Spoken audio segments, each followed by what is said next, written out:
The idea of intergenerational worship, experiential worship, we've been talking about a lot of those. This is a great weekend to do this because you are going to be able to use as much or as little of everything else you've done this weekend.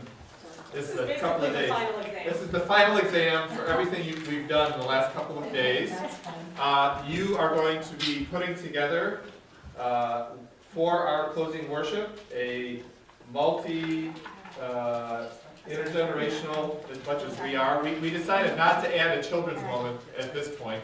We're going to talk about, Ashley will tell you how we've done it. Now, if you want to have a children's moment, some of you want to play the kids and do the storytelling on the side, that's up to you. But we are going to put together a worship service sort of based on some of these principles and the kinds of things that Ashley and I had done over 2 major occasions at the church in Arlington, Rock Spring Congregational Clinic. I want to do a little background first. So, first of all, somebody mentioned the video site Work of the People. That work of the people is the definition of liturgy. You all know that, right? So when we talk about having liturgy or doing liturgy, the translation early on is that liturgy is the work of the people. And so one of the important things when you're doing intergenerational or multi-experiential worship, you have to make sure in the forefront of your mind that this worship is the work of the people and the work for the people. And that's 2 different things. So first thing we want to do is get our frame of reference around the fact that as part of the planning of a worship service, as part of the doing of the thing, both getting ready for it and on the moment, you can get as many folks involved as you possibly can. So meaning that once you get the basic idea down, you know where your artists are, you know where your people who love movement are, you know where your best storytellers are, you know the people who like to do sewing. In one case, it was really important for us to have a woman in our church who just loved, she's a big thinker and likes doing big things. So Betsy made big banners and she caught on to that. And you'll see in one of the videos where she did the origami cranes for Advent, in blues. Things like that to help set the stage. So that the idea is that, we had a small group that helped cast the vision, get the idea quickly in terms of its component parts. You will want to identify, this is the kind of group that can do those things, so-and-so would be great to ask about that, so-and-so would be great to ask about that, because by the time you actually experience worship, it should already be an event that people have been involved in its design. So in that sense, it is the work of the people as well in how it's constructed. So often in many of our places, the pastor, in my case I'm a pastor, or a small group of people will design something and sort of execute it for the rest of everybody. And then on a regular basis, maybe that's the way it goes. But when we're talking about these things, it really begs for more. The multiple intelligences that we talk about for Christian education, but really what we're thinking about in this worship is the same set of multiple intelligences, same kinds of things. So, and not to shy away from the logic part, the theoretical part. I was thinking about that when you were doing your thing on science and things, with the switching of cards and the idea of how we are formed by a simple set of connections and those kinds of things. It's a very theoretical concept, but you made it very physical so that people can understand how that works. So bodily kinesthetic, you all don't have any trouble with that, but I think probably maybe you can practice. maybe I could practice. Yes. I could practice. Normally did all my dancing at 2 in the morning after I had been at the bar hours.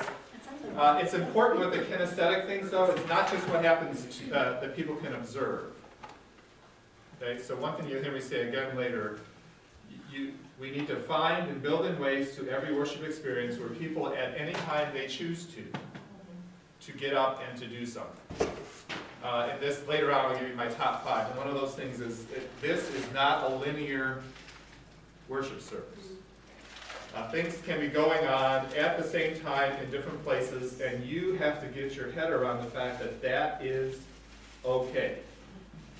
If a kid gets up and wants to go to the art place early, fine. If an adult wants to get up and go over and write their prayer request out while the sermon is going on, or in the middle of something else, a song, fine. What I always tell people is whenever the mood strikes you, during the worship service, please, please, please feel free to get up and go do it. And I lay out, here's the options. Feel free, if you want to go and do that thing whenever the Spirit strikes you. So you hear me say something, you receive some kind of inspiration from a song, and you feel like, oh, I've got to write this down as my joy. Go do it.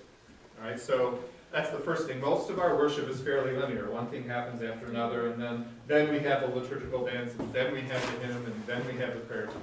So this breaks some of those boundaries. And as you're doing that, this is where it helps to have a lot of people who have been involved. It's good, especially the first couple times through, to have a few plants. Yeah. People will hear you say it's okay to get up, but they are so trained to stay in their seats until the time that it's good to have someone who will just casually get up and go and do a prayer so that it sort of breaks the barrier. So you'll see it, maybe, I don't know if we have pictures of that, but in the Trinity Sunday worship that we did, I threw Legos on one of the tables. And we were doing one out of many or many out of one, those kind of things, how we can be many things but also one thing, that sort of Trinitarian thing. And I just said to people, something hits you in worship and you want to add, we started a little bit of a Lego thing, you want to add something to that. It doesn't have to make sense, it doesn't have to look like anything when it's done, but something pushes you to make a contribution to the oneness of that structure that's being built, you do that. And so we had a couple of plans. People would get up at random times, the kids loved this, they would come up and they would put a Lego piece in and they would sit down and they would go back up again. So we had this totally nonsense thing by the end of worship, except it was everybody who had come to make something of it. And that was, they were on their way back in communion, they were in the middle of a hymn or whatever that was. So when we talk about the kinesthetic things, we can't just set it aside to its own special moment. Nor can it be just for a certain group of people. It's got to be something we make sure everybody has a chance to do. Other things are more like musical. Other than hymns, we can do chants. Musical things are also like movement, certain sounds. Everybody, if you would do this together. You get the whole congregation doing that, and maybe you're going to start to say a prayer according to a certain rhythm as people do things. Loving God, we want to thank you for being today. And then you get people to stop. So I just want you to think that rhythm and music is also not just the songs we sing, it's any act where there's a rhythmic sort of repetition that can happen. And I'm an introvert, okay, so this is my introvert-extrovert speech to all of you. Christian educations are wonderful for extroverts. A lot of people in the church are extroverts, but I've served now 2.5 congregations where they're mostly introverts. Things like constantly having someone that's only outgoing it tires us out, it just wipes us flat. Okay, so the two things you have to think of: interpersonal times during worship when they are in contact with each other in specific ways. We do some of that, right? If you have silent peace or a few other things, but times when you're inviting them on their own to also consider something. I often say to people, let's just take a few minutes, and I want you each to think about, and I give them something. I did The Lord is My Shepherd last weekend, and I asked them, I told some of you, I said to them, instead of the Lord is my shepherd, which we don't connect with, think of the Lord is my blank, fill in the blank. And I said, here's my example: the Lord is my morning cup of coffee. Wakes me up, gets me going, helps me face the day. Now let's all think a little bit. So they all have their quiet time. Then those who are willing can go back in and share. The Lord is my spell checker, the Lord is my peanut butter, the Lord is these kinds of things. And they talked about why. So you get something about that. Language and words we use a lot. But it doesn't mean we don't have to pay attention to concepts and to language. Invitational language, poetic language, those kinds of things are really, they draw people in. And the visual and spatial. And I just want to say a word about that. Liturgy is the work of the people, so the first visual you have are the people that are gathered. So Pentecost Sunday, you've done this, right? Everybody wear red, orange, or yellow. Come dressed to help set the space. But also think beyond chancels. When you're thinking about space, it's the people gathered for worship, so think about the whole space, whether it's in your sanctuary or somewhere else, as being the place where worship happens, which means that the big visuals and the big setting kind of things also have to go all the way out. Maybe starting at the front doors, side doors, and all the way in. So it shouldn't just be a couple of banners up in the chancel area. It should go everywhere. People should feel surrounded and embraced by the worship. So that's a couple things. So I just have, then my top 5. Pay attention to the introvert-extrovert thing when you're planning. If you're an extrovert, realize that you're always going to plan things that everybody's going to be doing together and are high energy, which is fine, but not all of it. If you're an introvert like me, I have to remember I got to plug in those things that are high energy and not always so soft. Your space is your primary symbol. So wherever you gather, and you'll see that we gathered in a big, our barn of a fellowship hall, and that was our worship space. But your space is your primary symbol. What are you going to do within that space that will help people understand that this has been an experience of worship? Okay? And you can use, as you'll see, just about any space to make that happen. Movement at all times in a nonlinear fashion, so I've already talked to you about that. And don't restrict movement to the professionals, whoever they might be. Sometimes I would say to people, you know, whenever in a contemplative service, whenever the mood strikes you, take a candle and go out and light it. And put it up there. It's not in the bulletins that now you all light your candles. And then, you know what people will do, right? They all line up in the aisle like they're coming to communion, and they take their turn and they light a candle, which is okay.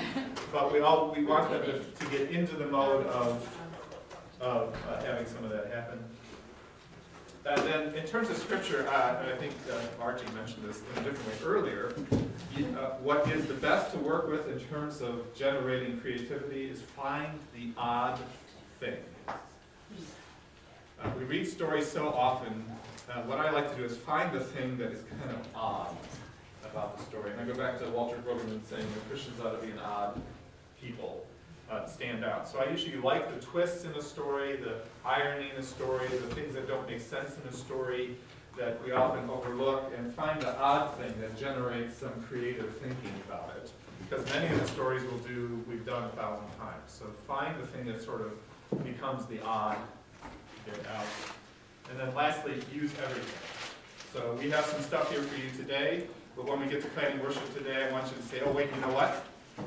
I for the moment saw something in the lobby, or those glasses in the cafeteria, we need one of those, or something like that. So it doesn't have to cost you tens of thousands of dollars to pull together a worship experience. Use what you had. You'll see in the Advent one, we used the big kitchen pots, those big old stainless steel pots, and two of our members went out into the yard and cut out big branches of pine from the things we had around, and they designed these big floppy arrangements for each of the 4 tables, using our kitchen pots and some pine from the yard.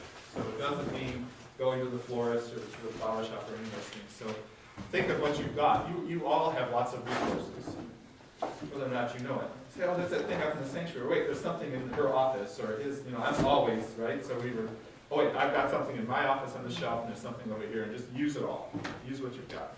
And those are my top 5. So let's pay attention to the introvert-extrovert thing. Use the space as your primary symbol. Don't think of, so today, we want to have a gathering space around a table, and we want to have space to do other things. So does that mean we have a center, or that we have several different, sometimes I've done it where the communion table's at one end, and we're going to gather there at some point, and then we have a seating arrangement at the other end where we do other things and other pieces in between. So don't even think of your space in terms of a single purpose thing. Movement, get your people moving, they will do it. Even German congregations who will only shake their head, the leaders will get up, and they will say, okay, and you have a few plans, so it's like, okay, so if Jane can do that, she's been here 50 years, I can get up and light the candle and put it in there, or I can do this, that, the other thing. Find the odd thing in the scripture, or do the unusual thing in your decorating that looks well. Reformation Sunday, you may have done this. I put a door in the sanctuary this last Reformation Sunday. And I invited people to come up and tap to the door during worship, things that they say, this I do not believe. Nice. What are their 95 theses? And what was it? And so they came up during the service at different parts, and they would tack something on there. This I do not believe. I do not believe God loves some and not others. I do not believe. And it got in all kinds of places, but it was there. So instead of saying this I believe, from Reformation Sunday, we went to what what he was actually doing is what don't I believe? And what are those things that I used to believe were really essential that I let go of, or thinking of it. So, and then use it. So you can, like what Mark was just sharing, you can add in intergenerational experiential elements to any worship service in your worship space. If you're gonna do a big ol' whole dealio, like we're gonna show you, we found it was really helpful to get out of the sanctuary for a couple of reasons. First of all, I think most of us work in sanctuaries that are very inflexible. There are pews screwed to the floor. There is nothing you can do about that. So it really, like you could unscrew it before you get in a lot of trouble. You say it's just today. Yeah, You can get a lot of So trouble. it's really helpful to be able to create a totally different environment. For some of the reasons Mark was mentioning, but also because it helps you to get out of the very rigid thinking of what a worship service looks like, which unconsciously we all have when we walk into that sanctuary. So you will see our blank canvas. I mean, this room could not be blanker, We've right? got that room. It's full of junk, it's white, it's got, you Yeah, there's our know, four horrible asbestos tile that you've Got the four square thing on there. there's the requisite one tile that doesn't match, you know, it's just the vaulted ceiling. There's just nothing inviting about that room. So the first one of these that we did was the first Sunday of Advent. And this is how, so this is how we set up the room. You come in this door, and we set the room into quadrants of chairs, and I'll show you more of those. At the end of each quadrant, there was a banner to help set the space, and we had tables in the middle as the sort of altar, set with various communion elements and candles and stuff, and what became we had a very untraditional Advent wreath that year, just 4 symbols. We were doing Celtic. Yeah. And then we had this big origami crane,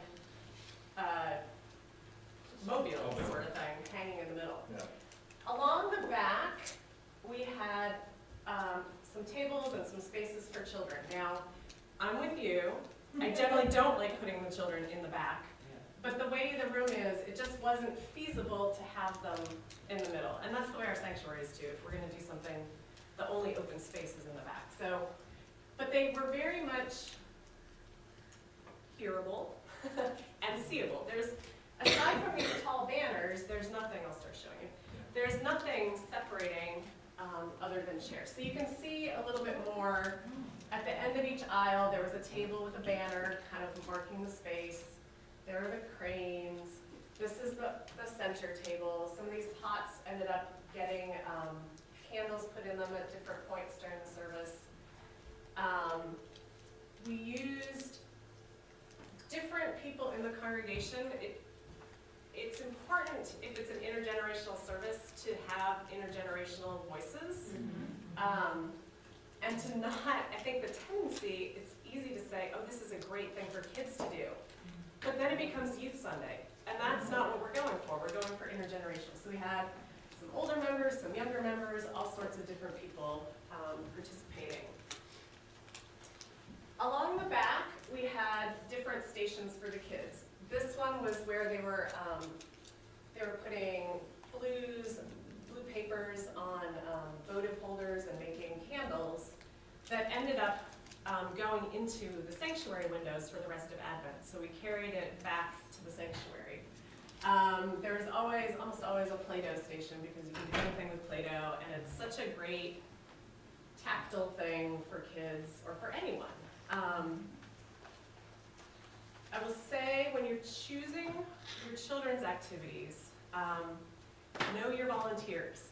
Some activities require a high degree of tolerance for messiness and chaos and imperfection.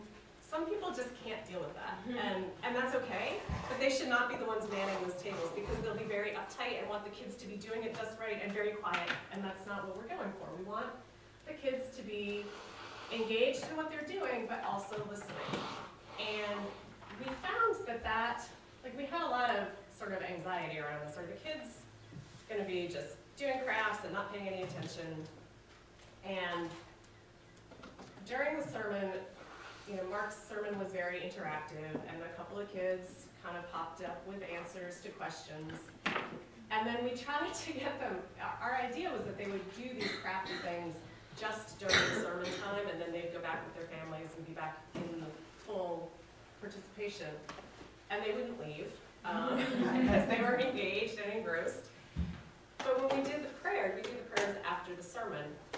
When we did the prayers, the congregation started the Lord's Prayer, and every one of those kids started saying it without being told, it's time for the Lord's Prayer, do the Lord's Prayer, say it. They were just, because they were engaged. And it's a good reminder, I have to remind myself this with my son all the time, who is a kid who's constantly in motion, constantly fidgeting, that having something to do with your hands does not mean you're not paying attention. That just because you're up and walking around does not mean you're not paying attention. I mean, my son, you will think he is on another planet, and you ask a question about something that had just been said, and he's right there. He knows everything that you've been talking about. And we see that, I think, with people who knit during meetings, right? Which there was a time when I was like, oh my God, that is the rudest thing I've ever seen. And then you realize that that is helping them to focus. So for Trinity Sunday, same blank space, we set it up completely different. It was Trinity, so we went with 3 seating areas, and we had 3 tables in the middle. We had 3 prayers. The great example that we've always seen. This is the pile of Legos that became a building eventually.